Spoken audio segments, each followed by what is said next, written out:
Hello everyone, this is Shadow. Due to copyright restrictions on YouTube, I can't publish many of the audiobooks you love. That's why I've created a special paid service where you can enjoy over 300 high-quality audiobooks from platforms like Webnovel, Pocket FM, Audible, Wuxia, and more. Each novel comes as a one-time purchase, no subscriptions, no hidden fees. After payment, you'll receive full access via Telegram, along with all future updates for that novel. You'll find a wide selection of your favorite genres and titles, always in premium audio quality. Check the full list of available novels in the description. DM me now to get your favorite stories in audiobook form and start listening today.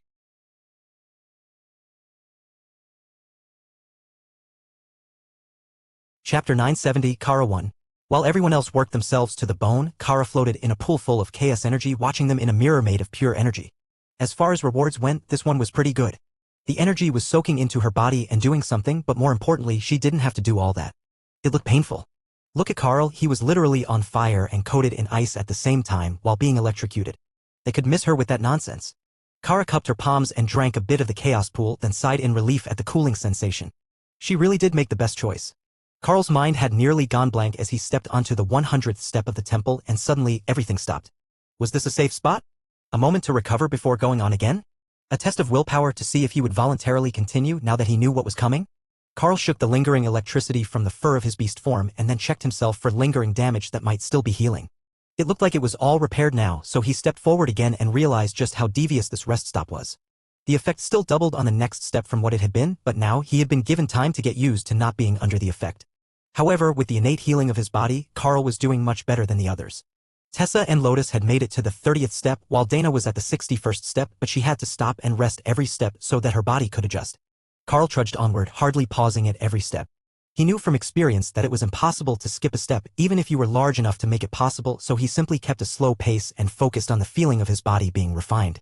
It proved to be a good way to block out the feeling of how the refinement was being accomplished. Carl wasn't the only thing being refined, Hawk noticed. That cracked dragon scale was slowly turning into a real treasure. If Carl made it to the 1000th step, it might actually be shiny again, and Hawk could give it a place of honor in his nest. It was also getting shiny faster with every step. This really was a good spot even if Hawk couldn't come out himself. Who knew that it would give him free treasure? In the totem-ranked space, the decisions had been very similar to what the ladies had been faced with. With an advancement at difficulty 11, it hadn't even been an option for most of them. But every one of the dwarves who entered had a base class and had never had a chance to advance it before.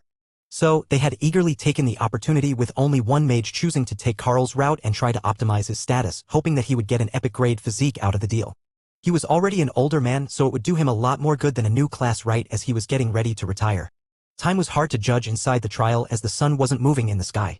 It could have been hours, it could have been minutes, or they could have lost an entire day already.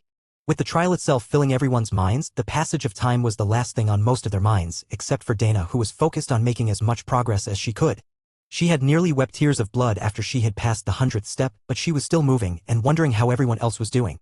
The last time she had been in a trial like this, everyone had much different progress rates, but none of them had made it more than a few dozen steps up the temple before the trial had ended.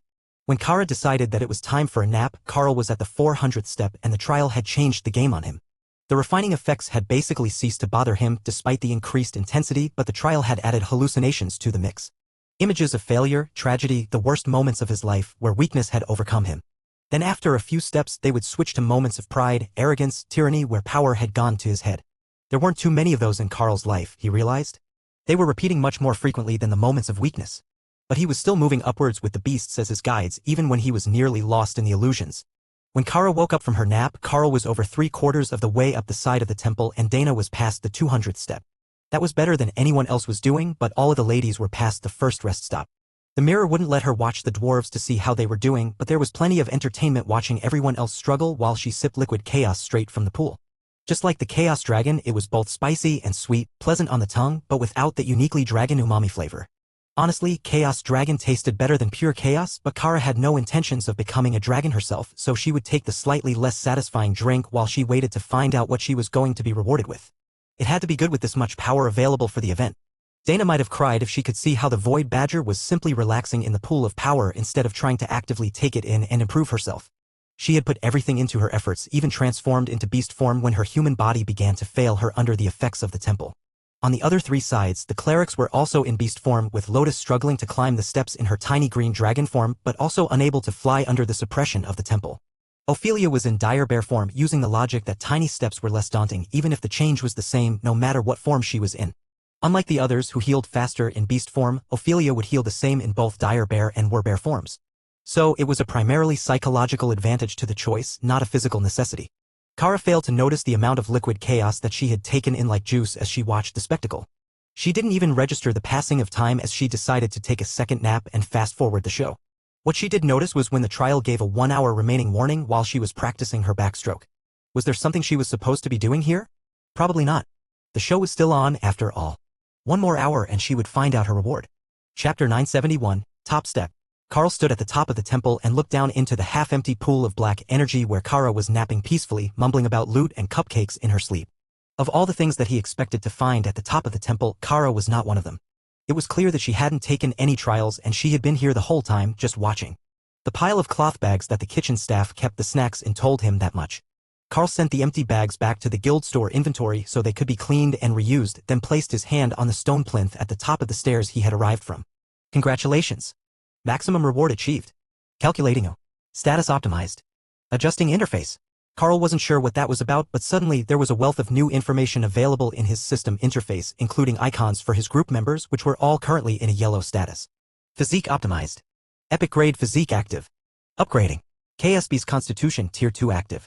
Improved growth speed versus Tier 1. Class status optimized. Remaining skills unlocked. Packmaster skill trio. Follow me little one, directly teach a known skill to a compatible target. Pack first, removes the usage and targeting limits on evolution but adds an increasing materials cost every time it is used on a bonded beast. Territorial, all attacks by the Packmaster have a chance to cause intimidation. Hidden skill, home, one-time use skill. The Packmaster may designate a target location as their permanent home, granting various bonuses as the location is improved. Home location may be periodically changed but never disabled. Pack affinity, the Packmaster has an affinity for all skills that any of his bonded beasts have an affinity for and may learn them as normal. Dominating power, the Packmaster's aura gains a mental domination effect at will, requiring weaker minds to submit to his will. Hypnosis type ability. Benevolent Elder, unbonded upgraded beasts gain the ability to form a contract with eligible targets before the target's initial class selection. Limitless passive skill. Beasts evolved by the Packmaster have an increased chance of surpassing milestones in development. Carl already had most of the skills in the skill tree, but Benevolent Elder was a big gain, and Dominating Power would be incredible in combat even if it did still feel a bit creepy. Finalizing optimization. Nameplate updated. 2% physical growth remaining to next advancement. That was a new announcement. Carl had never seen a distance to his next advancement measure before. But when he looked through his interface, he couldn't see anywhere that a progress meter might appear, so it had to be a one-time system message related to the optimization. He did find the group settings and realized that there were new functions there. He could form a party or a guild party, which seemed to be the same thing but with a bonus to group buffs. Then there was an option to set allied parties by group leader. That one should be incredibly handy in the near future as they were working with various military groups to defeat monster spawns. The only question he had left was what did his nameplate look like now? He couldn't see his own and he hadn't seen any that looked out of the ordinary. Or did it give him a new title? He didn't see a new title in the options. Kara opened her eyes and smiled at Carl. Oh, you made it all the way up here. That was a good nap. You should taste this water, it's spectacular. Carl chuckled and reached down to grab the errant badger from the pool of chaos energy but found that they were separated by a barrier. Though she was here with him, he couldn't interfere with her event. Kara shrugged and pulled an empty barrel from her space, then dunked it in the pool to fill it with liquid chaos. Only once the barrel was full, she was unable to put it back in her space at all. So, you can drink as much as you like, but no looting? It seems the gods prepared an anti-badger countermeasure before you arrived. Carl joked. The joke is on them. Once I get my rewards, I will be the strongest of us all. Ooh, notification. That's new. I never get system notices since I don't have a class. I hope I get a class. I want to be a berserker. Berserker looks like it's fun. Carl couldn't argue with that. It might prevent some of the looting, but a berserker-type class did suit Kara pretty well. If you got her emotional now, she tended to fly into a rage and rip things apart with her bare hands. Evolution complete. Winged Void Badger, Chaos Badger. New skill gained. Chaotic Foresight reveals 1 random insight into 1 random target per use. Insight may apply to any point between the present moment and the collapse of the realm, so long as the random target exists at that point. I got the mirror spell. Oh, this will be good. Butterfly is going to love this new skill. Kara announced as Carl read the notification about her new ability. It would likely need to be leveled up with Skill Master to give her the full overview of someone's life the way that she had seen it with Supreme Lady Matilda, but it was going to provide endless entertainment for the Badger either way. Have you seen how the others are doing? Carl asked as Kara began chugging chaos from the spigot of the barrel. Kara gave him a thumbs up but waited until she had to come up for air before changing her focus to answering. They're all still climbing. The Dana Mage might make the 5th resting spot and Ophelia is just now reaching the 4th. But the other 3 are going to come up short. I don't know what their difficulty level was, but if it was 3, they should all be fine. Chapter 972, Timer expired. Dana watched the countdown timer as she forced herself onto the 5th resting platform with every muscle in her body screaming in agony. 5 seconds until trial completion. She had made it. The 5th platform was her goal, and while she desperately wanted to go one more step just to be sure that it counted, her body would not allow that. Certainly not within the next 5 seconds. Perhaps one hand. Just a hand on the next step should be enough to ensure that the 5th point counted. There was no reaction from the step when she put a hand on it, but Dana was satisfied as she lay on the 500th step. She had made it halfway up. So there was a chance she could get a class that was halfway up the range of class advancements. The world around her faded to the familiar scene of the class advancement options, and Dana found herself looking at one single option. Mystic Blade Master, a rare grade trial reward. Dana looked at the class, whose aesthetic appeared to be very similar to how the Murim Battlemage class made armor look when she wore it. That was a good start. But when she looked at the skills, Dana was blown away. Auto Parry Passive Skill. The Blade Master will parry all incoming attacks when equipped with a blade, within physical limitations. Blade Dance Passive Skill. The Blade Master's attack speed triples. Lady General blade-wielding constructs under the Blade Master's control gain the effect of passive class skills. Dana smiled at the described passive skills and accepted the advancement so that she could see the skill tree. The skills were all blade-based but all ranged magical attacks, other than one new shield skill that she could pick in the first rank of skills. It was a bit of a shame that her greater golems couldn't benefit from the Lady General skill, as they didn't have opposable thumbs to hold blades. But 2 golems with auto parry and blade dance would be a monstrous increase in her damage output. Not only that, but they would be so much harder to destroy in a fight against physical enemies. There was no shortage of quality weapons with Carl and Ashbringer around, so they should be able to parry even the attacks of the totem-ranked ogres for a while. Picking a new class really was the right choice. However, if she could get Carl to teach her that undead summoning that Ray learned, she could have a whole army on her side. Well, if she could actually use it. They were undead, and she wasn't a necromancer and certainly not a shadow or death element specialist spellcaster. But there had to be something that she could do to increase her number of summon supporters. Dana realized that her Epic Guard was going to love the new skills. She was an agility-type fighter, and this new class was perfect for her. On the other sides of the temple, similar scenes were playing out with equally enthusiastic responses. Tessa looked at the heavily armored knight image standing in front of her. Dragon Crusader. The Dragon Crusader is a chosen knight of the war god, blessed with holy magic and the physical skills to enforce the Red Dragon's will. Compliance creates an area of oppression 10 meters per user rank and grants the Dragon Crusader the physique of a red dragon at their own rank. The skill tree had healing, buffing, and combat skills, all more powerful than any that she already possessed. Holy Slash was a particularly impressive one. 200% of weapon damage is holy damage and functionally identical to the warrior's slash skill but with a much lower energy requirement. With that, she could effectively fight from Thor's back in a crowd instead of simply throwing spears at the enemies a few at a time. Tessa used some available skill points to choose the skill and sighed in satisfaction. This was a good class, and she didn't truly lose her status as a holy warrior of the Red Dragon. She briefly wondered how Thor would respond to her having a dragon's strength, but quickly realized that he would just be even happier that she was both powerful and scaled. Thor was easy to please. Ophelia had a few classes to choose from, but the final decision was an easy one. Ursine Avenger was an oddball of a class, but somewhat in line with the previous Berserker classes she had used. The skills were all combat and regeneration skills as well as personal damage buffs. But it had more of a group focus than before, with a taunt skill and a damage transfer skill to absorb a bit of what was done to other group members. That wasn't really necessary in this guild, but Ophelia could see how it would be a godlike ability for an average group to have the fast regenerating tank absorb damage done to weaker members. It also included Bestial Regeneration, a skill that Carl used to grant them before he got a stronger version in Trollish Regeneration and then Void Body. While the others considered the combat implications, Lotus was thoroughly enjoying her advancement screen. Nature's Helper was basically a more powerful green dragon cleric. She got a more powerful area healing spell, mana reductions to her healing abilities, and one truly awesome ability. If not friend, why friend-shaped? Negates hostility from wild beasts and magical creatures as long as the caster does not instigate any hostile actions.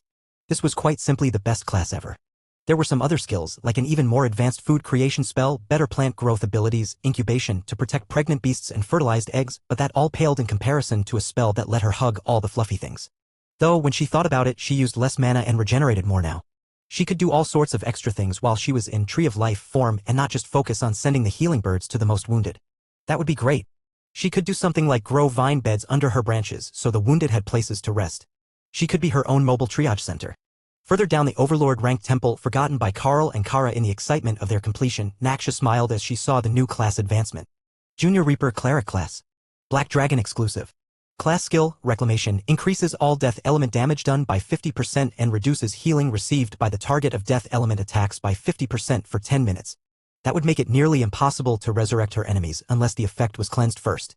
But it would also reduce their ability to fight back while boosting her own damage. An improvement in her goddess favor with no visible drawbacks. Chapter 973, not finished. The trial faded as the last of the choices were made and Carl found himself standing on the roof of the temple surrounded by dozens of dwarven clerics. Then the rest of the group appeared around them, both Carl's teammates and the totem-ranked dwarves they had brought. Did everyone get what they came for? Carl asked, looking directly at Lotus, who was the most likely to have flaked out. The little cleric gave him 2 thumbs up. I got the perfect new spell from my new class. I shall be unstoppable. Lotus declared proudly. In combat, or while searching for friends and snacks? Tessa asked seriously. The second one. Lotus replied, not at all concerned that she wasn't aligned with her friend's priorities. Carl turned to Dana, who beamed a smile at him. I got the Mystic Blade Masterclass with auto parry and increased attack speed. Very combat focused, and it will buff my Golem's blade skills as well. Oh, very nice. I will have to see if I can find another Golem type spell that will work for you. Like a mod, the more golems you have, the better. Carl agreed. Beside them, a dwarven cleric cleared his throat. If you don't mind cutting the reunion short, there are still some ogres in the city to take care of, and we are hoping to get the remaining totems into the portal before it closes. That made sense. The primary advantage to the trial was the ability to upgrade a class. Most of the dwarves still had the one that they got as children, and they would have long since capped them out by the time that they reached totem rank. Most of them would have had enough skill points to get the whole skill tree by somewhere in the royal rank at the latest. Alright, we can take this group to try out their new skills and relieve the others. As long as we don't kill the last ogre before the totems are all in the trial, there is only a small chance that they won't all be able to try. Carl agreed. Usually, the trial or dungeon would stabilize for a period of time after the monsters were gone, but this one was stable enough to enter now. So, if they got everyone in before the state changed, then they could let the rest of the population argue about who went next afterwards. It was a good system as everyone with power would be available to mediate and they wouldn't have much personal interest in the outcome. There were sure to be some conflicts of interest. Family members, staff, old friends. But those were normal and expected. With so many there, and in public, it would be hard to push for an exception without raising the ire of the people. One after another, the group hopped down from the roof of the temple with Lotus opening her arms to throw herself at Carl. He caught the much smaller cleric, then spun her in a circle before setting her on the ground. Alright, we're all here? Let's go find some ogres. Dana moved her golems to run at the front of the pack, an odd tactical choice if she had not just gained a new defensive skill for them which may enable them to survive against the ogres. How well it would work was questionable as they were still bound by their own physical limits, but they would find out soon enough. The first battle was only a few blocks away, and with Carl's entire group plus 2 more totems, the fight would not take long. The other totems had spread out in pairs, intending to form a trio when they found the other defenders and then relieve them so the other could go to the trial. The golems engaged a pair of ogres who were fighting with a dwarven warrior who had a large group of children behind him, rescued from a destroyed building.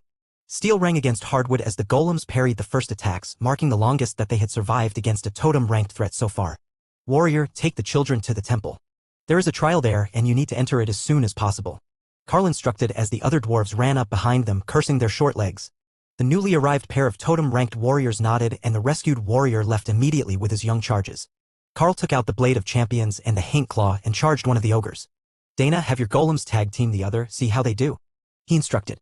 One-on-one was too much to ask, but if they could back each other up, they might actually survive a little while with a 2-rank disadvantage. Carl knocked the ogre's club to the side, and the giant monster lashed out with its other fist. Carl punched to intercept the strike with Void Blast on his hand. 2 booms in rapid succession shook the already damaged buildings and sent out a shockwave that cracked one dilapidated wall. But the match was not equal. Carl was stronger now, and Void Blast mangled the ogre's hand. The other matchup didn't go nearly as well for the defenders. The ogre knew just how to deal with auto parry. It put both hands on the club and simply smashed it down on the golem's head. The mismatch in strength was too high, and while the club was slightly deflected, the force shattered the golem's arms and then crushed the entire right side of its body. There was still one more golem though. It might not be a lot of defense against the ogre, but it was enough time for everyone to get in position, including Kara, who had a new technique for dealing with the ogres. Just like the dwarves were doing, she went straight for the back of the knees, then tied their ankles together with the chunk of silk rope that she had been using as a garrote wire. When the ogre tried to move, it collapsed and left itself vulnerable to Carl's attacks. Between Carl, Kara and a few hits from one of the dwarves, the fallen ogre was finished in under a minute, only seconds ahead of the one that the rest of the group was focused on. Chapter 974, Relief Efforts. Let's move on and help clear the other spots as well. Most of them should be covered by now, but there is no telling if there are still ogres roaming loose in the city at this point. One of the dwarven warriors suggested. Carl gestured south towards the closest sounds of ogres and battle, and the dwarf quickly led the way through the side streets. Unlike most cities Carl had been in, the streets were winding but not random.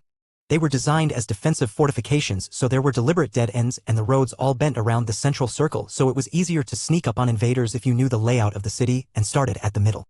They turned a corner and found that an overlord-ranked beastkin mage group was following the same tactic that Carl used and had encircled the intersection, trapping the lone ogre in the middle as they bombarded it with spells, then teleported out of reach when it charged them. Ray leapt an entire city block to land on the monster's back and began punching holes in it as if the ogre had no damage reduction at all. What sort of skill is that? The dwarf on Carl's left whispered. Predation. She gets a larger than usual bonus from it, and it basically ignores their damage reduction. Carl replied quietly as he took out his bow. The ogre wasn't going to last long now that Ray had it on the ground and tied up, but he should at least put in a bit of effort to help. The arrow landed in the ogre's neck with a heavy thunk, and the creature gurgled on blood, thoroughly defeated. The mages cheered, and Lotus set up her healing totems, just in case they were wounded. Do you have someone who can resurrect? One of the mages shouted. We do. Bring them here and we will help. Lotus replied, then turned into the Tree of Life. That would let her find any hidden wounded or dead nearby who could still be resurrected, and it would save time if they were buried under rubble. Of course, they would still be trapped under the rubble, but they could at least call for help as they were continually healed. The mages brought out the body of a totem-ranked mage, as well as a half-dozen more overlords. They were likely all from the same faction or group, but the casualties today were horrendous. Fortunately, it appeared that the losses were recent, as Lotus had them all breathing again within a few seconds, and they were working on the healing process. That made Carl question what had been going on since they entered the trial. How long has it been since the battle started? Carl asked. Almost an hour now. The mage closest to him sighed, then slumped against the base of Lotus Tree. That was the realization that Carl and the others needed. Their 48 hours in the trial had been mere minutes outside. It hadn't been days of grinding battle while they were in the trial with a handful of the city's strongest defenders. In hindsight, it was likely a tactical mistake to take them into the trial before the ogres were dealt with, as if they were really gone for 2 days, things could have gone very poorly for the city of Banar. But that was the last of the concerns on the mages' minds. Banar really is cursed, isn't it? First, it was cursed with drought and famine. Then with the illusion that created undead and a false facade. Then we find out that the city lord was incompetent. Now we have a monster spawn inside the city walls. This can't be a coincidence. Something has been messing with the mana flow in the region and affecting probability. The totem-ranked mage that had just been resurrected insisted. The other dwarves nodded. The odds that all that would happen to one city in rapid succession were astronomical. Carl was about to comment, but decided not to raise new red flags while they were still fighting the ogres. Instead, he went with, we will wait here until everyone is mobile again, then you can join the group as we clear the remaining ogres. The totem should head for the temple, though. There is a trial there, and the council wants all the totems to go through before it closes. There is a chance for a class advancement. The aging mage smiled. A class advancement, you say? Well, I can see how they would want to make sure all the totems made it through first. Do you think they would be offended if I brought my students with me? Carl turned to the other dwarves, who simply shrugged. There's only one way to find out.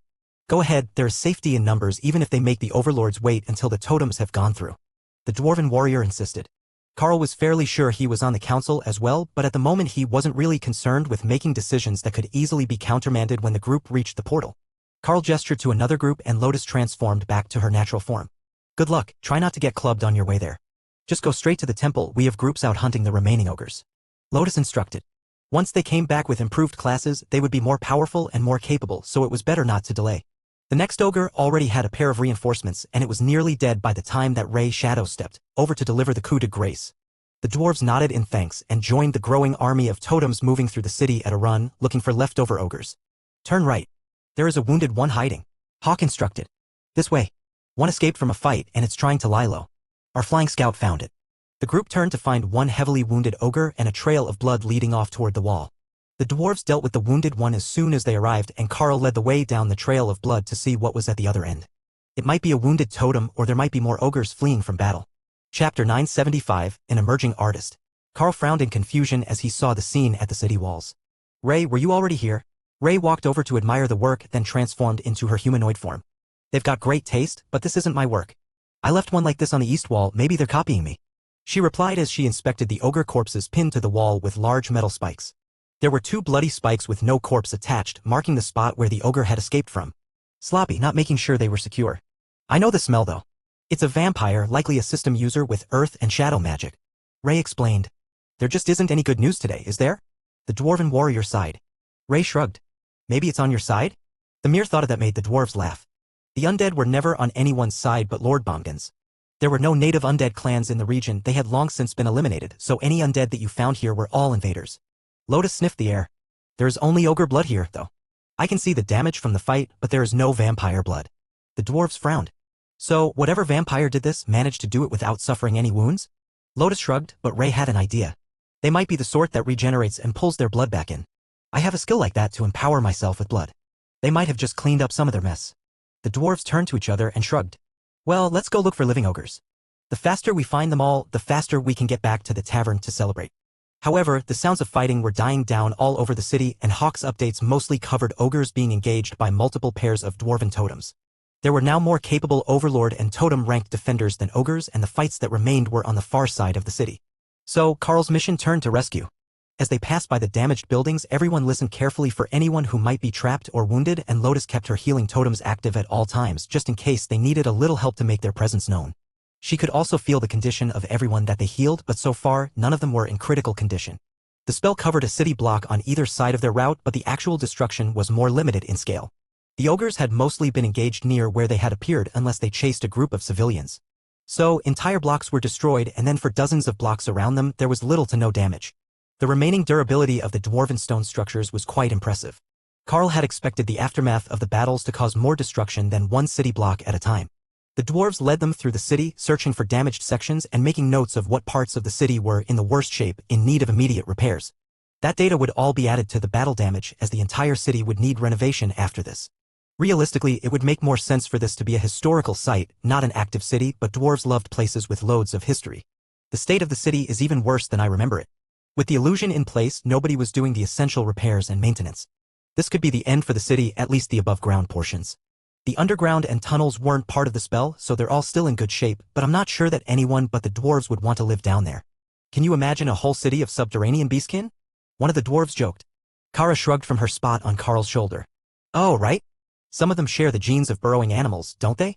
I suppose that we might not lose everyone else, but we are going to have to relocate a large portion of the city until the repairs can be made. Dana gestured toward a building that looked pretty good. You might be able to get away with fewer relocations than you expect. The buildings that aren't going to fall down at any moment can remain occupied. Were there many vacant homes in the city? She asked. The dwarf laughed and shook his head. None. New arrivals all have to move to the underground. So, we don't get many new residents. Homes on the surface only come vacant a few a year, as our slums and low-income areas are all subterranean. It's not lost on me that the slums are the one part of the city that didn't take any damage in the attack. I saw the reports when the monster spawn started, and there were no ogres underground, even in the areas where they could stand upright. That tracks with the history books. The monster spawns are always on the surface, and there has never been one inside a buried dwarven city, even when the entire mountain they were built on was besieged. Dana smiled. So, there is a way to make this painless. You can remind the city of that fact and point to it as a safe place to wait for renovations. Those whose houses have been lost can be encouraged to move below ground for safety while the city is rebuilt, and then back into their homes when everything is fixed. I don't know what sort of arrangement you've got for the rebuilding, but it should work well enough that you won't lose too many of your skilled craftsmen. That will kill a city faster than anything else. The dwarf gave her a surprised look. Wise words, young lady. There is a renovation fund because all the buildings are historic and the city lord put rules on changing them. I don't know if there is anything left in it at all, but it is supposed to take care of fixing things as the buildings age. It is part of the taxes that everyone pays every year, like a condo fee, if you come from somewhere that is familiar with the concept. Carl chuckled and wondered who might be living in his condo in the GDN capital right now. Dana nodded. Yeah, we're familiar with the annual fees. Bunch of vultures, always easy to collect, slow to make any repairs. The dwarf snorted in amusement. Sounds like you know exactly the issue we're about to face. Bureaucracy. Chapter 976, Mobile Healing Station. Carl folded his hands in the symbol of the Dragon Church. I feel for you, brother. Facing the full terror of bureaucracy alone. I will send prayers your way. The totem-ranked dwarf gave Carl a suspicious look. What do you mean, alone? Well, we don't live here, now do we? So, the whole aftermath is really a you problem, not a me problem. So, while you work out all the details with your fellow totem-ranked leaders, I will bring my group back to the tavern and we can help them patch up a few of the larger problems with our limited earth magic. Carl explained. The dwarves frowned. They had forgotten that he didn't live here. His team had made quite the name for themselves today with multiple over-rank kills. But they had only just arrived and they would be heading out again in a few days. Well, we could ask you to be an advisor, but you have a point.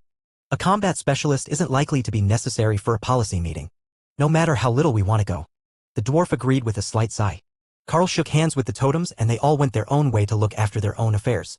The group's progress was slow as Lotus stopped every time she felt someone in need of healing in range of her spells. Some were injured in battle, some were just sick. But Lotus waited for the effects to help everyone they passed. At that pace, it took them an hour to get back to the inn and they had a whole entourage of old ladies and children following them by the time that they made it to the town square, but the battle was over, and most of them just wanted a safe escort to see how bad the damage was. The center of the city near the tavern was in rough shape, but the streets were wide and the battles had been over fairly quickly. Carl and the majority of the city's warriors had been gathered nearby for the announcement, so the ogres hadn't had time to rampage. But the buildings were still in bad shape with the illusion gone. Would you like us to give the building a bit of a facelift and fix the roof? Carl asked the innkeeper who was looking over the area outside his inn with deep concern. You have earth magic? Carl nodded. Not much. But we can reshape stone easily enough.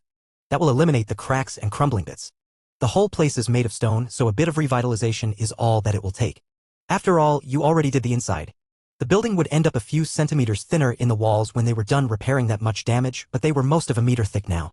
It shouldn't be a problem. The innkeeper nodded and Ray coated the building in magic, fixing all the cracks in the stone and the worst of the crumbling outer sections. She left the aged patina, but now it was as solid as the day it was carved.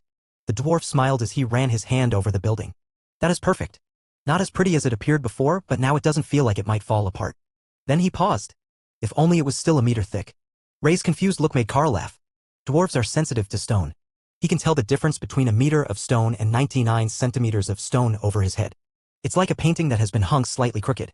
The nearby dwarves nodded. It's hard to explain. But knowing that the roof won't fall on our head is a good start until we can find a talented enough earth mage to get it just right. Ray had a realization. If you can feel the depth of the stone, then the stone relief carvings of dwarven architecture are more than just visual preference. An old dwarf nodded. The volume of stone left, how thick it is, how far from the floor, how much of the stone flows across the surface. It all lends a particular feeling to the room. Dwarves can literally feel the difference between an amateur, an imitation, and a true master's work. Ray nodded. She was good with earth magic, but not that good. Maybe she should work on it? She could add it to her art portfolio. A few more locals came over with hopeful looks and Carl waved them over. Lady Ray and I can both use some level of earth magic. So, if you would like your buildings patched, we can fix the structure for you. As you saw, it takes some time, but we will try. Carl did his best on the buildings on the surrounding blocks, and while it wasn't pretty, he did manage to make them all structurally sound again. Following Ray's lead, he didn't change the exterior much other than to make sure it was solid stone again.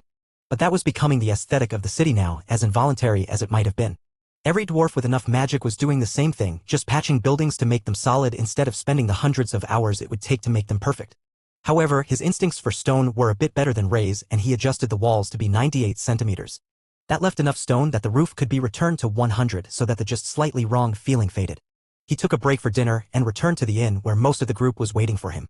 Carl took a seat in the crowded booth and wrapped his arm around Dana. Well, that was an interesting day. Does everyone want to leave in the morning? Or should we stay for one more day and see if there's more we can do here? He asked. Tessa smiled. I think that we can leave. There has been enough chaos in the city for one day. There is no way to prove it, but I'm starting to suspect that our presence affects probability, and that feeling got even stronger after whatever happened to Kara in the trial. But why didn't the others change? Carl shrugged. The trial is supposed to be for system users, but apparently Kara has the favor of an old god, while the others are under the jurisdiction of the spider or beast gods. So she could participate, but the others could not. Tessa nodded. That makes sense in a way. But her chaotic aura will be a problem. In her space, Kara snorted in amusement. She didn't see the problem. Chaos was fun. Chapter 977, Chaos Magnet. Dana sipped dwarven ale, then tapped the table to get everyone's attention. I think that Tessa is right. We are literally attracting chaos to us at this point. Whether it is Kara or that old dragon as the focal point, it might be better if we spent some time in the wilderness until it calms down. She suggested. Carl had considered that before they left Drod, but he didn't think that it could get so extreme that it might touch off a series of events like this. Matilda would be rolling with laughter if she knew. Ophelia nodded. We might still be on the weaker side for the region, but I think that we should be alright wandering the wilderness. Or, at least, less likely to get stuck in the middle of a tragedy than hanging around the cities. Carl changed the topic as the waitress came over to their table in the mostly deserted inn. As a thank you all for your assistance, I dug out the good whiskey from the cellars. There will be more people here soon, they're just checking on all the houses now that the head count is mostly complete. The waitress explained as she set a gallon-sized wooden cask on the table. She was right. Within an hour, the place was packed and the boss was bringing out dinner for everyone in celebration of winning the battle within the city. Have you heard? A lot of the bodies went missing. We have confirmed kills all over the city and plenty of signs of battle, but the corpses have vanished. One of the dwarves was attempting to whisper to his friend. Attempting as he was quite drunk and shouting in what should have been a whispered tone. Were the bodies supposed to be left for cleanup crews? Carl asked a wolf-eared beastkin at the next table. No, it's just strange that so many of them are missing. I can see them being looted clean by the street kids and scavengers, but who would take a whole ogre? They're certainly not edible. The man explained. Well, some of them were claimed by Lady Ray. She has uses for them that don't involve eating ogre flesh. Carl offered. The beastkin looked at the transformed spider, who waved at him. Oh, that makes sense. Magical beasts often gain power from their kills. I will explain that to the totems when they come asking around. Ray giggled. They should already know. They were there for a number of the battles where I claimed the corpses. It's not really a secret and I let them loot what they wanted first. The tavern got more packed by the minute as the repairs to the nearby buildings were finished and everyone started to look for somewhere to spend the night. The council members say that we can take rooms in the underground city. They haven't been used in centuries since the population shrunk. But they're safe enough. That's a good start, but getting them clean and safe to sleep tonight could be an issue. One woman complained loudly from the far side of the room. Well, we're dwarves. We can just drink until we pass out at the table and sleep here. A man at her table announced, clearly intoxicated. David, we have the children with us. What? I'm already too drunk to walk that far. One night sleeping in the tavern won't hurt them any. Carl chuckled and gave Ray a questioning look. The spider nodded in agreement and Carl went to talk to the innkeeper. I can have Lady Ray make cots or hammocks in all the rooms, enough to sleep 20 in what is now a twin bed unit. It'll be cramped, but it should be fine for the kids for the night, and you can keep the hammocks. Carl offered. You would give up your room? The dwarf asked, startled. I have a separate space where my people can rest. It's no real hardship for me and my team. The dwarf nodded. If you've got something set up, that's fine by me. Did you need anything? Carl shook his head. I will open the separate space from a safe location so that we don't accidentally get trapped in it and have to blast our way out. But other than that, we have what we need. If the number of people who can't find a place to sleep gets too high, we can start setting something up outside as well. Like a large tent or something. Carl turned to go back to the table but bumped into a small cat girl who was standing right behind him, staring up and waiting. Sorry about that. Can I help you, little one? The girl smiled. I got my system today. You've got a funny name. Carl is a funny name? I suppose it's not so common everywhere. The girl shook her head. There are lots of dwarves named Carl. But your name has pretty silver decorations around it. I don't see those on anyone else. Carl shrugged. I can't see my own nameplate. The conversation made the rest of the room turn to look at Carl's name on the system interface. She's right. What is that? It's nothing I've seen for a guild leader or a war champion. One of the beastin asked. Yeah, I don't think it's to do with his class either because the name itself is still a dark red. What is with the decoration? Lotus poked Naksha. As the oldest and wisest of them, she should have some answers. But she had never seen anything like it either. The locals all discussed it, but nobody had seen a name decorated like that before. I wonder if it's a reward for doing fun things? Like a special sticker for having a good day at school. The little girl suggested. That was as good of an explanation as anyone else had come up with. Carl suspected that it was actually to do with the advancement of his constitution, as someone would have mentioned it earlier if it had been active more than a day or two. Most of what happened in the trial instance was just optimizing his constitution, so that had to be the change that had triggered the nameplate change. Maybe he really was a boss monster now? Like a whole quality rank higher than normal people? Chapter 978, Focus on Growth. The locals turned out to be exceptionally organized, and when Carl stepped outside to check on the state of the city, hundreds of tents had been set up, a fire was going to replace the streetlights that were destroyed, and someone in the distance was calling out to come to the soup pot if you hadn't eaten. It looks like they have everything taken care of well enough. If you want to start sending the sleepy patrons to the rooms, Ray is finished setting up hammocks along all the walls. She made frames of earth magic so you can just take them down in the morning by untying them. Carl explained as he came back in. The innkeeper nodded in thanks. All right everyone, listen up. The rooms have been made communal for the night, thanks to our demonic guest and his team. There are hammocks hung in all the rooms. If you're tired, just find somewhere to sleep for the night. Most of the younger ones and the single parents went up to the rooms where Carl could hear laughing and cheering from the kids. Swinging in hammocks was fun and there were soft blankets. The parents who didn't go up to the rooms early just kept drinking, as did Carl's group, until Lotus began falling asleep at the table. Carl opened the tiny world against the wall by their table and the ladies all filtered inside. Today had enough excitement already and they had no intentions of passing out at a table like the dwarves were. The innkeeper looked inside the dim space curiously. All that he could see that was it looked like grassland, but he couldn't tell how large it was. I will move the entrance, that was just more convenient to let everyone head for bed. Carl explained. The innkeeper motioned for Carl to follow him. If you set it up here, in the keg room, nobody will bother you. I've got all I need for the evening and the staff won't be in here until breakfast tomorrow. That entrance isn't large, it should fit along the wall. He offered. That would be greatly appreciated. I will leave it open in case of emergency, but warn your server not to enter without knocking. Lady Ray will likely be on guard all night, and she's been known to eat intruders. The old man laughed. In that case, I can think of a few people who I would love to send to get you for breakfast if I could trust them in the keg room. Ray poked her head out the entrance, which was near the guild house replica but facing the grassland. I don't mind, really. But I'll be in spider form. I don't like sleeping as a humanoid. The innkeeper turned to listen to something from upstairs, then nodded. All right, I will see you all for breakfast. The door is kept latched, but you can open it from the inside if you need out. Carl nodded. No worries, I can open portals as well. If there wasn't a good spot here, we would have just moved to somewhere in the wilderness to set up camp. The innkeeper shook his head. That's even less safe than staying in a crumbling city. The wilderness has some truly devious sorts of beasts in it. Oh. The dwarf shook his head at Carl. Perhaps that was the wrong thing to say to a monster man and his band of feral adventurers. But we can talk about it in the morning, I need to get upstairs. When he left, Carl entered the tiny world and mentally scanned for Dana. He should meditate for the night to help integrate some of his new power and try to push towards totem rank a bit faster. But meditating alone was boring. Unfortunately, Dana already had a sleeping partner, and moving a sleepy badger was incredibly difficult when Kara locked her claws through the hammock. However, there was a backup plan. Instead of meditating in bed, he would have Ray make him a swinging chair and he could sit under the branch of a large tree facing the entrance so he would see what was happening if Ray alerted him. Once Carl was settled into his swinging chair, he called the Lamia bodyguards so that Ray could get a bit of sleep. She had a busy day and a spider needed her beauty sleep so she could dream of all the glorious carnage of the day. And Ray had inflicted a lot of carnage to dream about today. Ray slept in the tree that Carl was swinging under while Carl focused on his work. His adapted body seemed to absorb power without any obstacles at all, and it was growing steadily as he drained the day's influx from the Haint Claw and Sword of Champions. He wasn't the only one that had changed, though.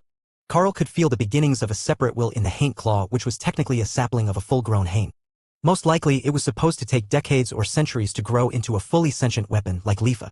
But with the extra feeding and the advantages of Carl's class, it wasn't going to take much longer and it would be awakened. The Blade of Champions was showing no similar signs of sentience, but the power level from multiple nearby totem kills was absolutely ridiculous. While the combat power difference between the Overlord and totem rank wasn't all that large, if you didn't consider the damage reduction, the purity and potency of the soul and life energy was on a whole other level. As Carl understood it, totems were expected to live many times their standard lifespan, and that was reflected in the energy that had been collected from them. The tiny world was quiet through the night as Carl focused on adding energy to the 9 stars in his mental space and to his body. Between the two, he could force his power to grow smoothly, and while he briefly considered moving on to another pattern, this one was working so well that he didn't want to mess with it yet. Chapter 979, New Nameplate. Ray woke up just before breakfast after a much longer nap than was usual for her. Like Carl, her growth speed was unprecedented, and the extra power that he was pouring into everyone's spaces had the comforting feeling of a warm blanket, which made it rather difficult to want to get out of bed. It took her a while to determine what the change was that was making the power so comforting. But once she did, Ray silently celebrated. The energy quality had changed, coming in straight at totem rank, though Carl hadn't actually advanced. It was simply that his mental power was so high that he didn't have to refine the energy downward to be able to store it. So, the stored energy from the weapons was passed around, forcing everyone's level upwards as their bodies adapted, and the feeling was incredibly pleasant. A soft bell rang at the entrance to the tiny world, and Carl's eyes shot open. An elderly dwarven woman was standing at the portal on the keg room side, waiting for someone to answer with a shocked expression. Now that the sun was coming up in the tiny world, it was obvious how large this pocket dimension was, and she had not been prepared to see anything like it. Good morning. You must be the innkeeper's little sister. Carl greeted her, and the old woman laughed. A natural flirt, you are. I'm his mother, and breakfast is ready if you want to gather your ladies to eat before it gets too crowded. The overnight crowd are already up and about, but we've reserved your table for the morning. Carl sent a system message and a mental note for Kara and Thor to wake everyone up to eat, then waited as the sound of movement came from the house. The ladies should be along shortly. Ah, there they are. We will be right up. The dwarf nodded and grabbed a barrel of ale. Grab 2 more of those on your way up, would you? You're a strapping young lad. Of course. Where do you want them? Behind the bar. I've already cleared the racks for them. To think that Brat managed to go through 3 kegs in a day. How much work was he planning to make for me and his father? She grumbled as she stomped up the stairs. Ray transformed and straightened her black lace dress. I have a good feeling about today. There is a freshness in the air, like everything has been reset and anything is possible. Carl had no idea what she meant by that, but the atmosphere in the tavern when he brought the kegs up to put behind the bar was lively and hopeful. A far cry from what he was expecting of a city full of dwarves whose city had just been crushed by a totem-ranked ogre spawn. Morning, monster man. One of the beastkin greeted Carl as he took his seat at the large table with Ray. It seems everyone is in a good mood this morning. Carl replied smoothly as the waitress brought out mead instead of ale to go with their morning meal. The beastkin nodded. We got our newly assigned city lord about an hour ago and it's got everyone in high spirits. They sent us a druid, but she's got stone magic. Carl smiled. Mythic ranked stone magic? Now, that sounds like exactly what the city needs today. The beastkin's round ears flicked in amusement. And as a druid, they can help deal with the crop issues. The curse might have been broken, but the fields are still in bad shape and the big storm didn't quite reach us. The irrigation channels are starting to run low already, but it was enough to get the crops growing. With a mythic-ranked druid, we should be able to lean on the new leader for the essentials to keep the city on track. Plus, she's a hybrid. Part fox, part dwarf. Ray smirked at the man. We should keep the nature priestess away from her, then. The man laughed and nodded in agreement. Definitely. She's short and stout, but she's got that fox cuteness that makes her look like a young woman even at 100 years old. We're all going to have to watch ourselves to avoid a beating. Breakfast arrived just as the ladies got seated and Tessa gave Carl a strange look. You feel it today. A bit more monstrous than I remember. I wonder if that change to your nameplate is more than just a cosmetic effect. She suggested. Carl shrugged. I also made great progress with my meditation last night. The energy stored from the ogres is excellent for my progress. Ophelia tilted her head as she examined him. Your aura has improved as well. I think that's from the gains at the trial, though. The new skills you got. Why didn't you choose to upgrade your class? Something better than you've already got would have to be absolutely monstrous. I agree. But I was already given the requirements to upgrade my class to the next in the series and I have to be totem ranked, with all my beast spaces filled or combined to remove the empty ones. I didn't want to change the progression path without a good reason, so I went for the status optimization. I can't say that it was the wrong choice, I've definitely gained power. But we will still need to find a dungeon or trial after I advance so that I can complete the class change. Carl informed her quietly so he wasn't giving all the details to the whole tavern. Dana speared a chunk of potato with her fork. How about we travel on the ground for a while? We're headed inland anyhow, so we might as well see if we can trigger any lucky encounters that we wouldn't have if we just flew over, looking for the big events. Thor perked up. That's not a bad idea. We could have a wagon. A wagon trip would make traveling much more fun. Chapter 980, Return of the Wagon. Tessa laughed. Of course, Thor would be all in on any plan that involved him pulling a wagon. It might not be the most practical way now that he was huge, but he could shrink his size to something appropriate for the task, and it would keep him from getting bored during a long trip. At the next table over, a young dwarf with an odd gold medallion around his neck raised his mug to toast them. We could use more adventurers in the wilderness. I'm with the 11th Narazir Regiment stationed 100 or so kilometers northwest of here, near where we have had an outbreak of desert monster spawns lately. A few more wandering groups with your power would do a world of good in both reporting and controlling the problem. He announced. That could be a good spot for us to start. Are they rank appropriate for our group, monarchs and overlords? Carl asked. A bit heavy on the overlords, but I haven't seen a totem-ranked spawn in the region until now. Most of the problem now isn't even the new spawns, it's the thousands and thousands of monsters left over from old ones. They just wander the region, insane and causing chaos. Most of them are at least desert creatures, but you will find some that are truly out of place in the dry environments. We fought a group of water buffalo not too long ago. Carl gave him a confused look. I thought water buffalo lived in arid regions? The dwarves nearby all laughed. Different water buffalo? These ones are the monarch-ranked water magic-wielding version of the common animal which is now extinct in this region. That made sense. There wouldn't be many common rank creatures left with such powerful and hungry monsters, and certainly not ones from large prey species. Does that mean they're extra juicy? Hawk wondered. How large are the monster versions? Carl asked. About 5 meters tall. Solid muscle too. The dwarf replied with a shrug. Definitely sounds juicy. Hawk sighed. Well, perhaps we'll see some on our trip. A tasty monster never goes wrong in the skillet. Carl joked. The dwarves laughed, then one of them pulled a stool up to the end of the table to speak with Carl's group. If you're going on a road trip, I suppose that you'll need a wagon, won't you? Or do you have one in storage? He asked. Actually, we will need one. A fairly large and sturdy one. Not just because we have a group traveling, but for bulk trade goods should we find the right opportunity. Past experience tells me that even if we don't intend to, it's better to have the ability to move bulk goods than to put the ladies in a packed carriage.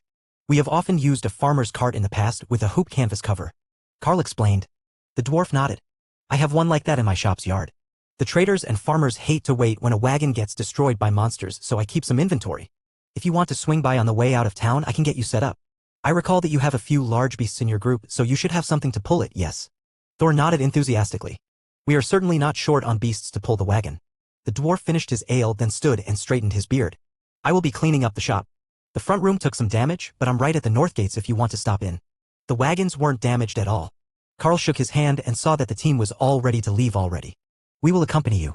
We're headed north into the wilderness, and as the soldier suggested, we will head off to the northwest to see what we can find. Combat is the best way to advance the skills of an adventurer, and these ladies all stand a good chance of making it to Overlord soon. Carl explained. The dwarves in the tavern raised a toast to them as the team followed the carriage maker into the streets. It was already packed in the city, with everyone scrambling to get essentials, find someone for urgent repairs, or even loot damaged buildings while nobody was looking. Opportunistic thieves always did well after a tragedy. Well, the ones that were good at their craft anyhow. Carl could hear the public flogging of at least one person caught thieving from the damaged buildings. Whether that would be the end of it, he did not know. But there was definitely whipping and a crowd denouncing a thief. The front of the carriage maker's shop was just as heavily damaged as he had suggested, and it had obviously been bashed in by an ogre during the fight.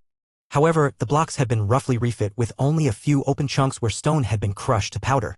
Two of us have some earth magic. Would you accept repairs as part of the payment? I can't say we're as good as a dwarven master stonemason, but we can keep the elements out of the shop and ensure it won't collapse. Carl offered. The dwarf stroked his beard as he thought. If you can patch the front wall and the roof, it will cover a farmer's cart or half the cost of a merchant caravan wagon. Let me show you the one. Carl followed him out back and saw the difference. One was roughly hewn wood with a canvas hoop roof. That would not be an expensive wagon by any means. But the other was a masterpiece. Polished and varnished wood, making up the carriage front half of the wagon with a folding sided back half, topped by a canvas-covered hoop cover. Twice the value of a standard cart for that would be a steal. It had a living space for the merchant and likely his guards, with room for the more expensive trade goods behind it. It even had spring steel mounts for the seat instead of the usual leather suspended bench. That wagon had potential. They were all a standardized width to fit the ruts of every other carriage that had passed down the roads. But it was longer than even the bulk farmer's wagon, and Carl was certain that he could magically enhance the interior. If he took a few days on the road and a totem-ranked elemental stone, he should be able to create an illusionary domain spell item. Though that would alert the monsters with the continual spell effect. He could just open the tiny world inside the carriage portion to give everyone more room when they needed it. Nobody would question people going into a carriage and remaining there all day. How much on top of the repairs for the merchant carriage? Carl asked. The dwarf smiled. Only 100 more gold coins. It's got royal rank running gear, no wagon rut will break a wheel, and the wood is dwarven ironwood. Monster resistant up to commander rank. Carl nodded and opened a trade window. Thank you for your business. I do hope that we see you again one day, perhaps under better circumstances. Chapter 981, Wagons in the Sand. The shopkeeper grabbed the wagon by its drawbars and rolled it so it was facing the open gates, then followed Carl back in so he could help Ray fix the building. She already had it nearly finished, it only took a few more finishing touches to get it just right. We did the floor between the levels as it was damaged, but I wasn't sure how polished you liked the surface. I just reset it to the slightly textured tiles that I am used to. It prevents slipping on wet stones after a shower. Carl offered as they completed the work. That will work just fine. I don't actually live in the apartment over the shop, I live across the street with my wife and in-laws. He explained with a gesture towards the back alley away from the gates. Ladies, our ride awaits. Thor, you can go check out the new carriage now. It's ready whenever you are. Ray might have to make a custom harness for you, but other than that, we can leave any time. Carl instructed. Thor smiled and jogged out back before transforming into a reduced-size version of himself suited to the carriage. Everyone else climbed inside while Carl took a seat on the driver's bench and opened the sliding panel into the carriage. Do we have enough seats for everyone? He asked. More than enough. There are even folding tables in here so that we can work as we travel as long as we don't mind the bouncing. Dana called back. Thor nodded in satisfaction and pulled the carriage out of the yard and to the gate, where the guards waved goodbye to them before returning to their inspections of the incoming wagons. Thor carried on up the road for most of an hour at a casual trot that was just slow enough not to severely jostle the ladies on the road. This carriage was better than any of the wagons they had bought before, and he could make excellent time without causing anyone discomfort. There is a path here, I can sense the beasts that the army took this way. We should follow this path, Thor announced as they topped a ridgeline. Follow your instincts. We should find something good if we follow the army. Carl agreed. The wagon paths were clear to anyone who passed by. The long grass had been damaged and torn from the ground by the army's passage, a column of recovering destruction surrounding deep parallel ruts from the wagons. Once they were off the road, the butterfly decided that they needed a bit more of a visual impression and summoned illusions of 10 giant mountain goat riding dwarven soldiers to serve as the escorts for their carriage. It made them look more like proper merchants or perhaps some sort of dignitary, as there was only one wagon. But it also let the butterfly see more of the world directly through her illusions instead of from her space. She still wasn't speaking, but it was the first time that Carl could recall her taking an active part in their daily activities without any sort of threat or prompting. It was a good sign that the evolved glasswing illusionary butterfly was beginning to stabilize her power. The skies turned shockingly clear and blue as they moved away from the city, and the grassland gave way to sand and hard-packed clay baked by the sun. If it ever rained here, this whole region would become a soupy nightmare to travel over, but for now it was almost like traveling over a developed road. Then the sand got softer and deeper, and it was time for modifications. Lotus, can you make covers for the wheels? Something half a meter wide with a ridge down the middle so the wagon doesn't slide sideways too badly. Carl requested. That wouldn't work on a regular road, but out here in the sand dunes it would keep them from sinking their wagon to the hubs. Lotus climbed out of the wagon, then shielded her eyes from the sun while Dana closed the door behind her. Remy had made ice for them to keep the interior of the carriage cool, though she had retreated to the tiny world to work in her lab. She was way ahead on the orders for the store, but as they were headed north they would likely lose access to the guild functions soon due to distance. Carl spotted something on the horizon. Many living creatures, all at the royal or monarch power level. Thor, turn that way and see what we find. I can't tell what they are from here, he instructed. Hawk exited his space to fly over and start scouting for them. If there were snacks on the horizon, it was time to get out of bed. He was pretty well stocked on mice for now, but they had mentioned something about juicy water element buffalo yesterday. The heat of the desert was comforting on his wings as he soared over the sand, but what he found was highly disappointing. It's just dwarves. It looks like they're stuck in the sand, Hawk complained. Carl laughed and encouraged Thor to keep moving. They could get some information about the area from the group, and if Thor couldn't pull their wagon from the sand, nothing could. Thor stopped at the top of the dune in case there was a hidden oasis or something at the bottom, which would lead to them also getting their wagon stuck in the sand. Carl stood up on the seat so that the dwarves could see his bright white and black fur outlined against the blue sky. A young man was sent up the hill to greet them, and Carl noticed just how rough they all looked. Merchant, thank goodness you stumbled across us. We were attacked by a sandworm and we lost half our beasts. We've tried shoveling the wagons up out of the sand, but the remaining mountain goats don't have the power to get them across the soft sand. The young man explained. That was precisely why Carl had asked Lotus to widen the wheels. Well, we can help you pull them free, but where were you going? Those wagons aren't going to do well in the soft sand. Carl asked. East to the road. Normally, this path is pretty good, but we were chased south off the rocks and now we're stuck. Carl nodded in understanding. So you came from the west? How are things that way? The young man shook his head. The army is low on supplies. We are the backup supply caravan because the regular run didn't return last week. All right, give me a minute to get set up and I will get you back to the stones. Thor took that as a good sign and called Ray out to untie him so he could use his harness to pull the whole caravan out of the sand. He could see the path that they must have been following, and it was only a few hundred meters away. Still too far for the 4 surviving mountain goats to pull the linked wagon train. 20 wagons at once. It was a good day to be Thor. Chapter 982, Sandworm. Ray brought out a rope to attach Thor to the front of the caravan, which was already hooked to the goats, with 2/3 of the harnesses empty and stacked in the bed of the front wagon. Everything was empty, so once they were out of the sand it would be easy enough for them to simply roll their way back to the city. But sending a group like this with no proper guards seemed like a highly questionable choice to him. Where's your escort? Carl asked as Ray got Thor set up with a tow rope. The young man gestured vaguely. Inside a sandworm somewhere. They sent us with a 5-man squad of overlords, but the worm caught them by surprise and they were gone before we knew what was happening. Eating worms seemed like a bit of a step down from mice to hawk, but technically worms were bird food. He would reserve judgment until he had tasted sandworm. Ray whistled to get everyone's attention and the wagon master brought the beasts to readiness, taut against their harnesses. Then Thor simply stepped forward and the entire row of wagons bounced out of the ruts they were in. It was laughable how easy it was for the behemoth, even it is reduced for transit sizing. His paws barely slid as they sunk in the sand as he pulled, and the wagon team struggled to keep up with his walking pace. The ground rumbled beneath them and Ray smirked. The sandworm was back. But it didn't go for Thor and the wagons, it went straight for Carl. The sand vanished beneath his feet, falling into a giant maw filled with rings of razor-sharp teeth as he activated swims through air to keep himself from falling. Then the giant sandworm burst up out of the dune, an overlord-ranked monstrosity that made even Thor look svelte and slender. Carl quickly equipped his weapons to attack, but Ray was already on it, tearing at the outside of the creature's thick hide. The wounds leaked yellowish blood that smelled heavily of sulfur and made the sand bubble where the droplets landed. That's definitely not edible. It smells terrible, Hawk complained. He had gotten his hopes up only to have them crushed by this disgusting thing. It would pay for that. In order to express his frustration with the inedible nature of the sandworm, Hawk began to bombard it with rapid-fire fireballs, but they mostly just fizzled against the hide of the beast. It's resistant to fire magic. Fire and earth elements combined, Ray noted. That was why the blood sizzled on the sand. It wasn't acidic, it was boiling hot, like molten sulfur. So, Hawk switched to Rend, which cut through the beast easily enough, now that it was most of the way out of the hole and Carl's retreat had drawn it out onto the sand. The ladies began to unleash attacks on the gigantic monster, and Thor lamented that he had to move the wagons out of the way before he could join the fight. Especially when Tessa's new Holy Slash was so effective. Carl launched a full-output Void Blast down the beast's gullet and the sandworm began to turn black from the inside. A second and third attack in rapid succession turned its whole skin black and the creature slumped to the ground. But the Blade of Champions said that it wasn't dead yet. The whole team continued to hack and blast away at the creature, but from the outside its damage reduction was truly impressive and the blackness from the Void Blasts. was beginning to fade by the time that Ray managed to cut through to a vital spot and the Blade of Champions pulsed with the absorbed life force of the defeated monster.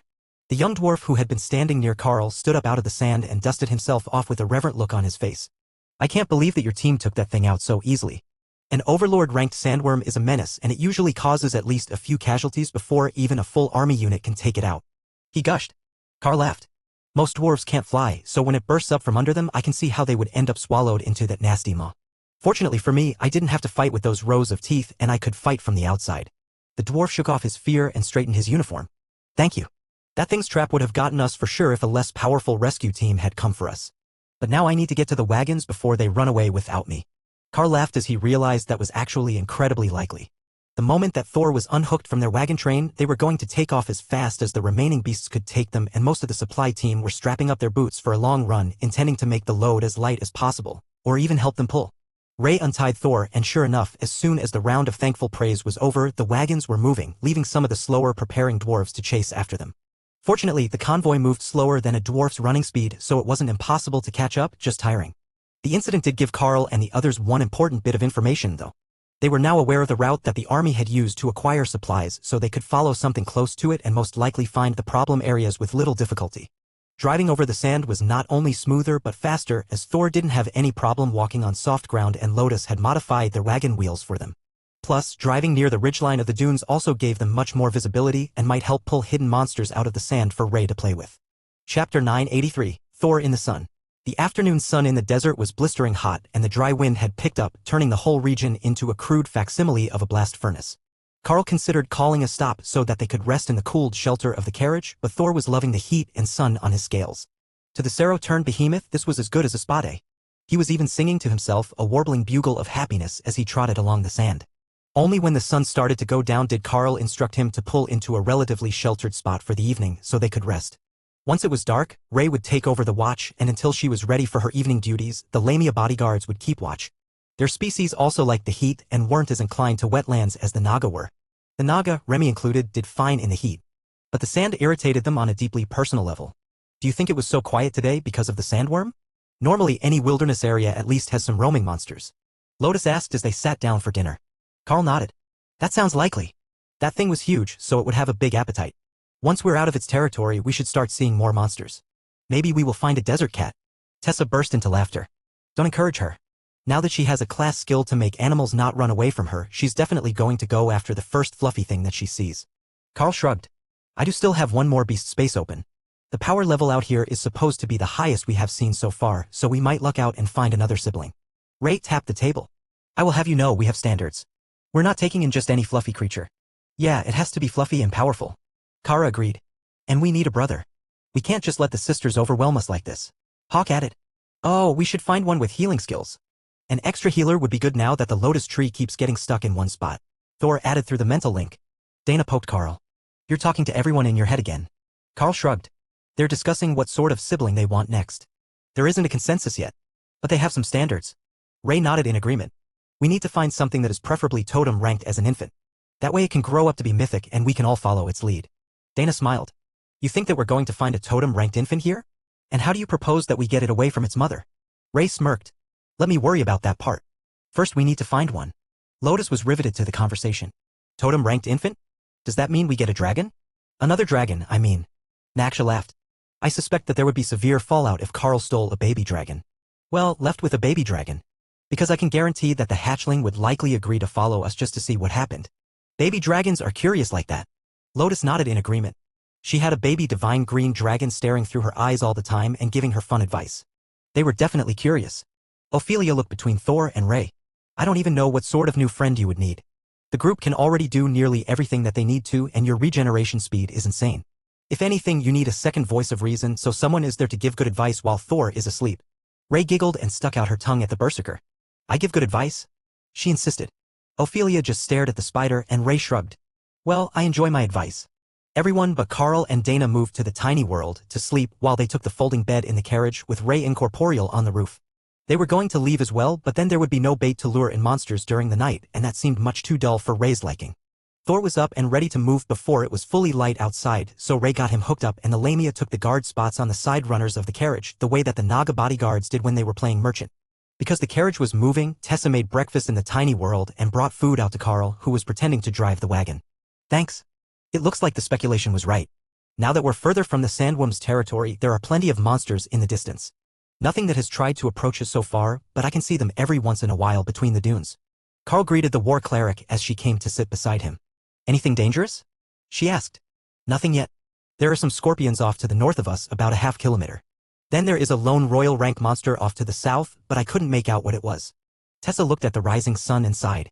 It's actually really nice out here in the desert. At least first thing in the morning. Much less humid than in Drod. But I get the feeling that whatever the undead were doing in the cities isn't going to just go away because we moved away. Carl nodded. I expect that we will be seeing more of them soon.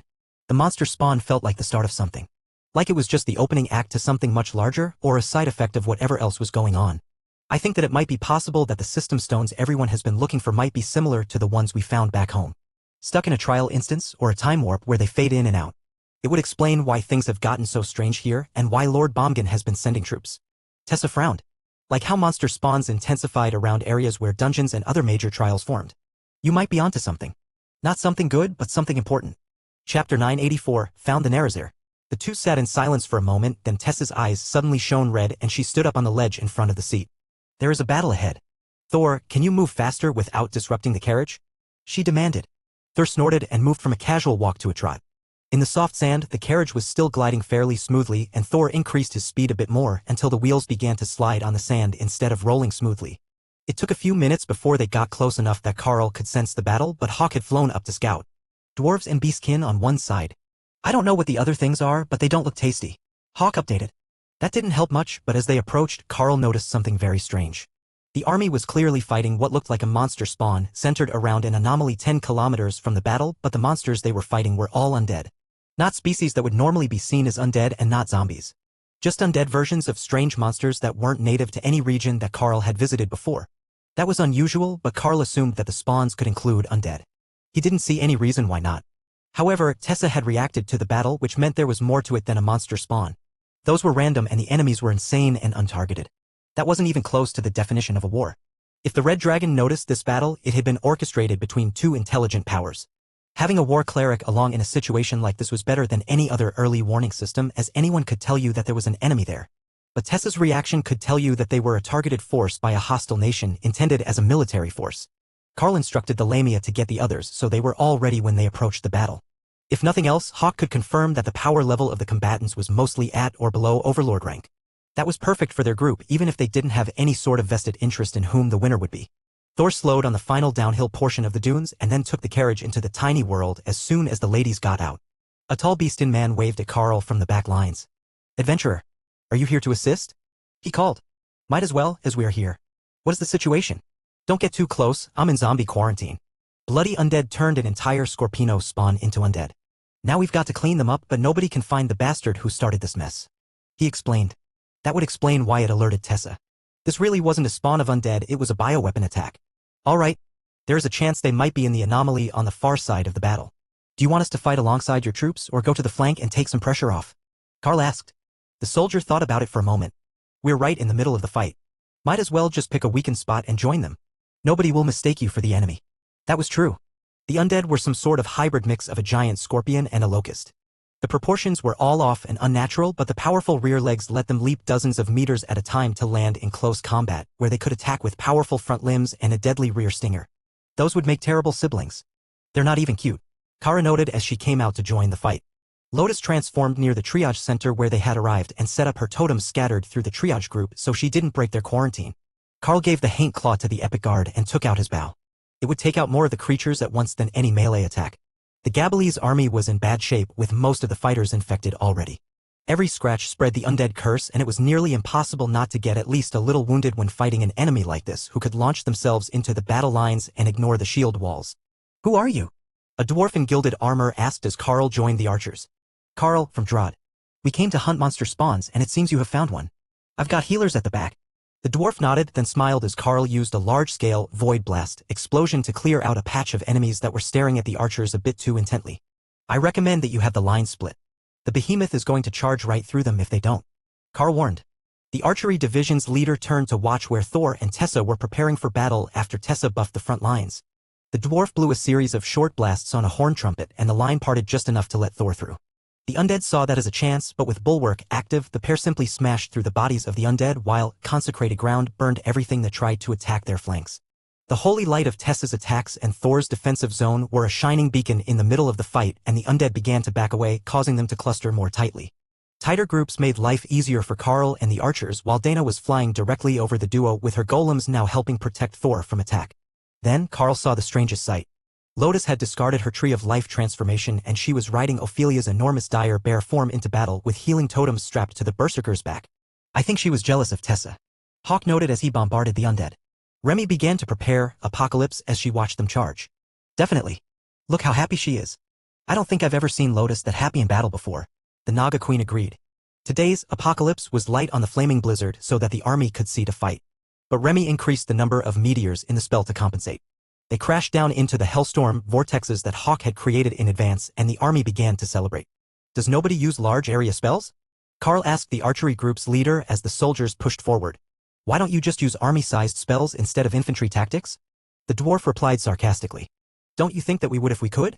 How many classes get one of the lost grand magics as part of their skill tree? Even the mage class gets a single meteor as part of their repertoire. One meteor, not a whole battlefield worth of them at once.